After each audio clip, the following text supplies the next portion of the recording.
lagi di channel Pengukir Legendaris.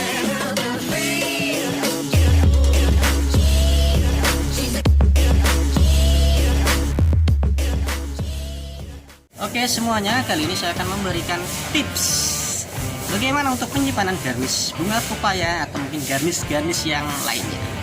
Karena banyak sekali pertanyaan, Kak, bagaimana sih untuk penyimpanan garnish bunga pepaya atau mungkin garnish yang lainnya? Nah, dan di video kali ini saya akan memberikan tips bagaimana untuk penyimpanan garnish itu. Oke, untuk yang pertama, bagaimana sih untuk penyimpanan garnish bunga pepaya? Oke, jadi untuk penyimpanan garnish bunga pepaya, teman-teman bisa siapkan dulu wadah yang cukup untuk menyimpan garnish bunga pepaya itu. Lalu kita isi dengan air. Untuk air kita bisa menggunakan air matang. Kenapa sih harus menggunakan air matang? Karena untuk air matang nanti lebih steril guys ya, lebih steril dan mungkin bisa lebih tahan lama. Lalu kita simpan garnish itu di dalam wadah yang sudah kita isi air dan kita simpan di dalam kulkas dengan suhu yang normal. Nah, kita bisa ganti air secara berkala. Jadi setiap hari kita ganti airnya biar garnish bisa lebih awet. Itu bisa tahan sampai 5 hari lebih guys. Seperti ini cara penyimpanannya. Oke teman-teman, bisa siapkan wadah terlebih dahulu dan diisi dengan air. Untuk air bisa menggunakan air mineral atau air matang agar garnish yang kita simpan tetap steril dan dapat awet. Lalu kita bisa masukkan ke dalam kulkas dengan suhu yang normal.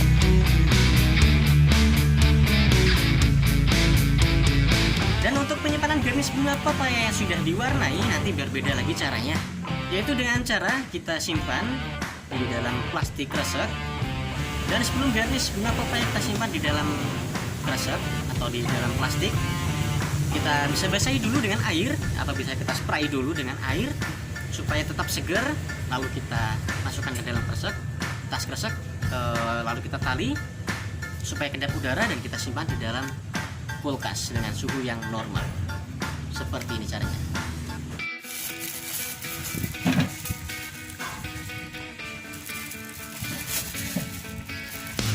Oke teman-teman, bisa siapkan plastik kresek terlebih dahulu ya.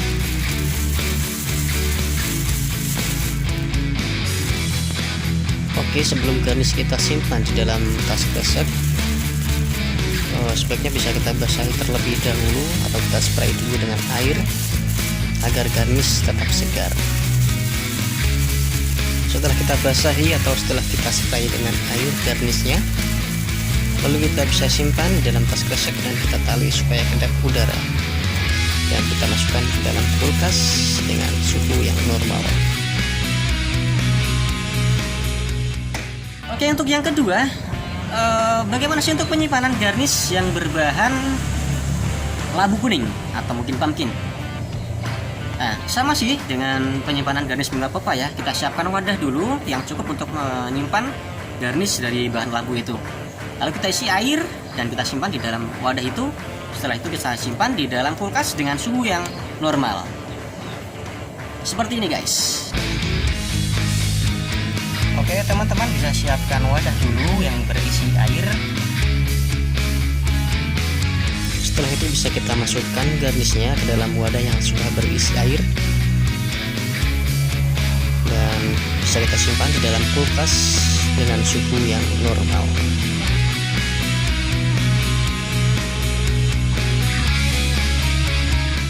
Nah, ada cara lagi untuk menyimpan garnish dengan bahan labu kuning, yaitu dengan cara kita bungkus atau kita balut dengan tisu yang kita basahi terlebih dahulu. Kita balut rata supaya menutupi garnish itu. Seperti ini guys caranya.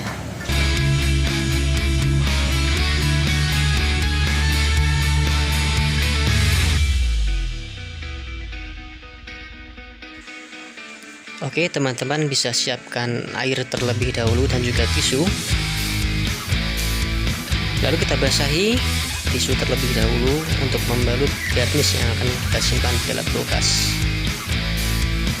Balut garnish dengan menggunakan tisu yang sudah dibasahi hingga merata dan menutupi semua bagian dari garnish.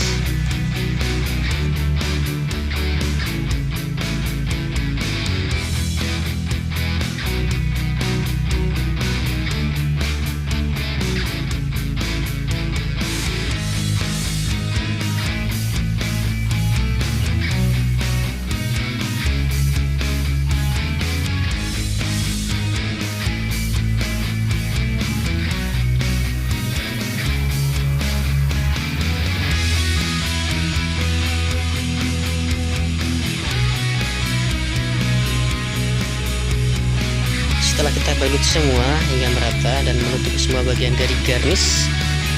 Lalu kita bisa simpan di dalam kulkas dengan suhu normal.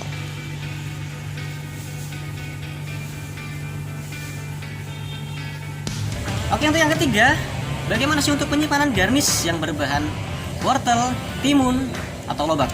Sama sih, kita siapkan wadah terlebih dahulu, kita isi air, lalu kita simpan garnish itu di dalam wadah itu dan kita masukkan ke dalam kulkas dengan suhu yang normal.